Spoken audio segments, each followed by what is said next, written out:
Assalamualaikum warahmatullahi wabarakatuh. Perkenalkan, nama saya Karista Nuridaya dengan NIM 245221119. Di sini saya akan mengerjakan tugas UTS Matkul Pancasila. Ada 4 poin yang akan saya sampaikan di video kali ini. Untuk yang pertama, bagaimana sejarah perjuangan bangsa Indonesia dalam merumuskan Pancasila sebagai dasar negara. Sejarah perjuangan bangsa Indonesia dalam merumuskan Pancasila sebagai dasar negara dimulai dari era prakemerdekaan hingga pasca proklamasi. Berikut prosesnya. Pada era prakemerdekaan, yang pertama, awal pengembangan ide. Di sini, janji Jepang. Setelah Jepang menyerbu Asia Tenggara, mereka memberikan janji kemerdekaan Indonesia jika mereka menang dalam Perang Dunia Kedua. Hal ini memacu gerakan kemerdekaan di Indonesia. Untuk yang kedua, pembentukan BPUPKI. Pada tanggal 29 April 1946, Badan Penyelidikan Usaha-usaha Persiapan Kemerdekaan Indonesia (BPUPKI) didirikan untuk merumuskan dasar negara. Untuk yang ketiga, sidang pertama BPUPKI terjadi pada tanggal 29 Mei sampai 1 Juni 1945. Muhammad Yamin menyampaikan usulan tertulis Rancangan Undang-Undang Dasar Republik Indonesia yang berisi 5 asas dasar negara. Yang pertama, ketuhanan yang Maha Esa. Yang kedua, kebangsaan persatuan Indonesia. Yang ketiga, rasa kemanusiaan yang adil dan beradab. Yang keempat, kerakyatan yang dipimpin oleh hikmat kebijaksanaan dalam permusyawaratan perwakilan. Dan yang terakhir, keadilan sosial bagi seluruh rakyat Indonesia. Untuk yang keempat, pidato Soekarno terjadi pada tanggal 1 Juni 1945. Soekarno dalam pidatonya menyampaikan 5 dasar untuk negara Indonesia. Yang pertama, kebangsaan Indonesia. Yang kedua, internasionalisme atau peri kemanusiaan. Yang ketiga, mufakat atau demokrasi. Yang keempat, kesejahteraan sosial. Dan yang kelima, ketuhanan yang berkebudayaan. Nah, untuk era pasca proklamasi, sidang PPKI terjadi pada tanggal 18 Agustus 1945. Sidang PPKI, Panitia Persiapan Kemerdekaan Indonesia, dilangsungkan untuk menyempurnakan rumusan Pancasila. Pada sidang ini, Soekarno dan para anggota PPKI sepakat untuk mencantumkan Pancasila dalam Mukadimah Undang-Undang Dasar 1945 sebagai dasar negara Indonesia yang sah. Untuk selanjutnya, Piagam Jakarta yang terjadi pada tanggal 22 Juni 1945. Panitia kecil yang terdiri dari 9 orang, antara lain Soekarno, Muhammad Hatta, dan Abdul Qahar Muzakir, menyusun rancangan pembukaan Undang-Undang Dasar 1945 yang disebut Piagam Jakarta. Dalam piagam ini, rumusan Pancasila disistematisasi menjadi 1. Ketuhanan yang dengan kewajiban menjalankan syariat Islam bagi pemeluk-pemeluknya. Yang kedua, kemanusiaan yang adil dan beradab. Yang ketiga, persatuan Indonesia. Yang keempat, kerakyatan yang dipimpin oleh hikmat kebijaksanaan dalam permusyawaratan perwakilan. Dan yang terakhir, keadilan sosial bagi seluruh rakyat Indonesia. Jadi di sini kesimpulannya, merumuskannya Pancasila sebagai dasar negara Indonesia merupakan hasil dari perjuangan panjang bangsa Indonesia di era pra-kemerdekaan hingga pasca proklamasi, tokoh-tokoh nasional seperti Muhammad Yamin dan Soekarno berkontribusi besar dalam penyusunan dasar negara yang unik dan universal ini. Pancasila menjadi simbol perpaduan nilai-nilai spiritual, sosial, politikal, dan kultural yang kuat dalam masyarakat Indonesia. Untuk poin yang kedua, saya akan menjelaskan mengenai mengapa Pancasila dianggap sebagai solusi yang tepat bagi bangsa Indonesia yang majemuk.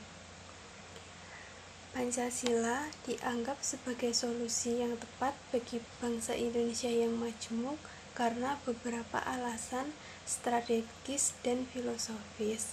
Untuk yang pertama, perpaduan nilai-nilai spiritual dan sosial. Titik temu keberagaman. Pancasila merupakan titik temu bagi keberagaman di Indonesia, mencakup elemen-elemen spiritual, sosial, dan politis. Ini membuatnya mudah diterima oleh berbagai golongan dan agama di Indonesia. Yang kedua, dasar konsensual nasional. Kesepakatan bersama. Pancasila diciptakan sebagai kesepakatan bersama para pendiri bangsa sehingga menjadi dasar konsensual nasional yang tak pernah berubah secara substansial meskipun ada beberapa amandemen pada Undang-Undang Dasar 1945. Untuk yang ketiga, mencerminkan kepribadian bangsa. Pancasila dianggap sebagai common platform dan common denominator bagi bangsa Indonesia yang majemuk. Ini berarti ia mempersatukan berbagai kepentingan dan aliran politik yang ada. Untuk yang keempat, nilai-nilai universal. Multikulturalisme dan persatuan. Indonesia mengajarkan nilai-nilai kehidupan bersama, multikulturalisme, persatuan, demokrasi, dan keadilan sosial. Ini membuatnya relevan untuk masyarakat global yang multikultural. Untuk yang kelima, landasan persatuan dan kesatuan. Perekat bangsa. Pancasila dianggap sebagai perekat bangsa yang sangat majemuk. Ia mempersatukan seluruh keberagaman yang ada di dalam masyarakat Indonesia sehingga menjadikan jiwa perekat bangsa. Dan untuk yang keenam, yang terakhir, relevansi global, akreditasi internasional. Pancasila telah diakui oleh masyarakat internasional sebagai model alternatif bagi dunia yang multikultural. Contohnya, Paus Benedictus pernah menyebutkan sebagai ideologi relevan untuk masyarakat global dewasa ini. Dengan demikian, Pancasila dianggap sebagai solusi tepat bagi bangsa Indonesia yang majemuk karena ia menciptakan kesepakatan bersama, mempersatukan berbagai kepentingan, dan mengajarkan nilai-nilai universal yang relevan bagi masyarakat global. Untuk poin yang ketiga, di sini saya akan menjelaskan dan memberi contoh implementasi nilai-nilai Pancasila dalam kehidupan bermasyarakat, berbangsa, dan bernegara.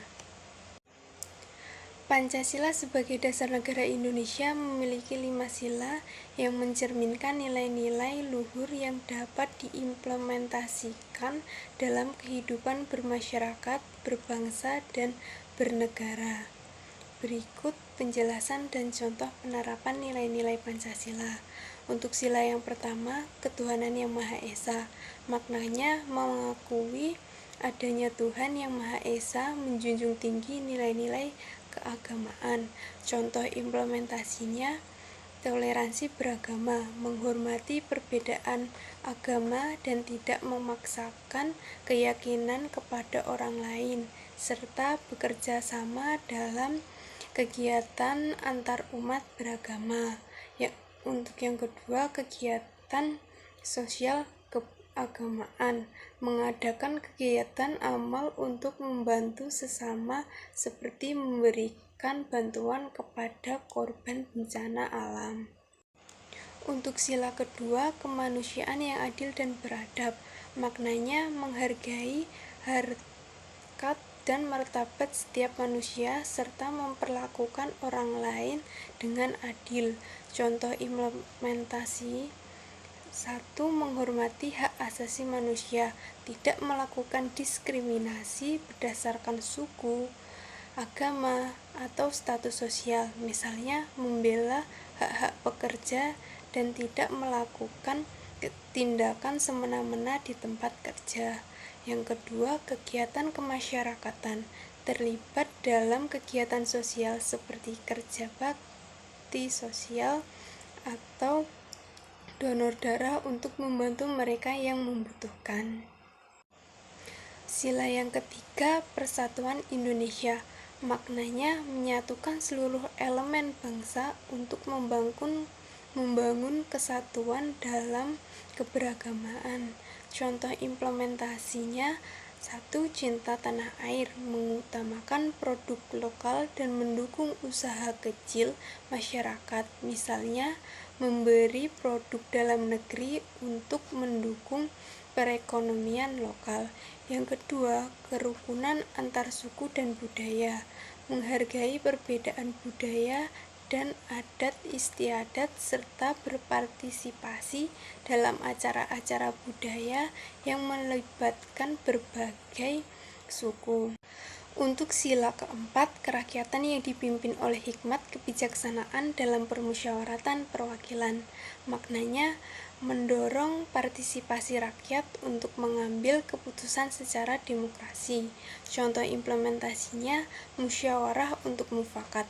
Dalam lingkungan keluarga atau komunitas, mengutamakan musyawarah sebelum mengambil keputusan penting, misalnya dalam rapat RT atau musyawarah keluarga.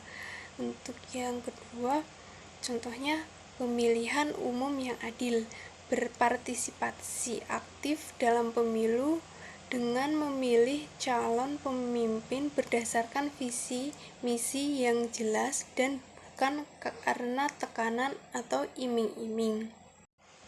Untuk sila yang terakhir, sila kelima, keadilan sosial bagi seluruh rakyat Indonesia, yang maknanya mewujudkan keadilan sosial tanpa membedakan status sosial. Contoh implementasinya: 1. Kegiatan gotong royong, melaksanakan kegiatan gotong royong di lingkungan sekitar untuk memperbaiki fasilitas umum atau membantu warga yang kurang mampu. Yang kedua, pemberdayaan ekonomi masyarakat, mendukung program-program pemerintah untuk bertujuan untuk meningkatkan kesejahteraan masyarakat seperti pelatihan keterampilan bagi pengangguran. Dengan menerapkan nilai-nilai Pancasila dalam kehidupan sehari-hari, masyarakat Indonesia dapat membangun hubungan yang harmonis, menjaga keadilan sosial, serta memperkuat persatuan dan kesatuan bangsa. Untuk poin yang keempat, yang terakhir, menganalisis kasus pelanggaran Pancasila yang sering terjadi di masyarakat dan bagaimana cara mencegah dan menanggulanginya. Pelanggaran terhadap nilai-nilai Pancasila di masyarakat Indonesia seringkali muncul dalam berbagai bentuk yang dapat mengancam persatuan dan kesatuan bangsa. Berikut adalah analisis mengenai kasus pelanggaran Pancasila yang sering terjadi serta cara mencegah dan menanggulanginya. Kasus pelanggaran Pancasila yang pertama, pelanggaran terhadap sila pertama ketuhanan yang Maha Esa. Contohnya, terjadi tindakan intoleran seperti bom bunuh diri dan membakar tempat ibadah. Dampaknya meningkatkan ketegangan antarumat beragama dan perpecahan sosial. Yang kedua, pelanggaran terhadap sila kedua, kemanusiaan yang adil dan beradab. Contohnya, kasus kekerasan seksual dan perdagangan manusia. Dampaknya menurunnya kepercayaan masyarakat terhadap hukum dan institusi pemerintah.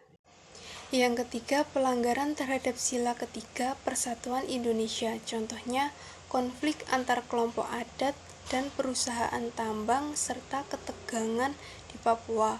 Dampaknya munculnya perpecahan dalam masyarakat yang beragam.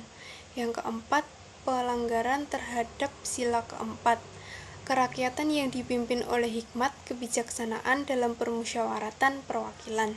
Contohnya, kasus korupsi di kalangan pejabat publik dan praktik jual beli suara dalam pemilu. Dampaknya menurunnya kepercayaan masyarakat terhadap proses demokrasi. Untuk yang kelima, pelanggaran terhadap sila kelima, keadilan sosial bagi seluruh rakyat Indonesia. Contohnya, ketimpangan ekonomi yang mencolok antara kaya dan miskin. Dampaknya meningkatnya kemiskinan dan ketidakpuasan sosial. Cara mencegah dan menanggulangi pelanggaran Pancasila. 1. Pendidikan Pancasila yang intensif. Mengintegrasikan pendidikan Pancasila dalam kurikulum dari tingkat dasar hingga perguruan tinggi untuk membangun kesadaran akan nilai-nilai Pancasila di kalangan generasi muda. Yang kedua, sosialisasi nilai-nilai Pancasila. Melakukan kampanye dan sosialisasi nilai-nilai Pancasila melalui berbagai media, termasuk media sosial, untuk meningkatkan pemahaman masyarakat tentang pentingnya mengamalkan nilai-nilai tersebut dalam kehidupan sehari-hari. Untuk yang ketiga, penegakan hukum yang tegas, memastikan bahwa pelanggaran terdapat nilai-nilai Pancasila ditindak secara tegas oleh aparat penegak hukum untuk memberikan efek jera. Yang keempat, penguatan kesejahteraan sosial, meningkatkan kesejahteraan masyarakat melalui program-program ekonomi yang inklusif untuk mengurai kesenjangan sosial sehingga masyarakat lebih menghargai nilai-nilai Pancasila.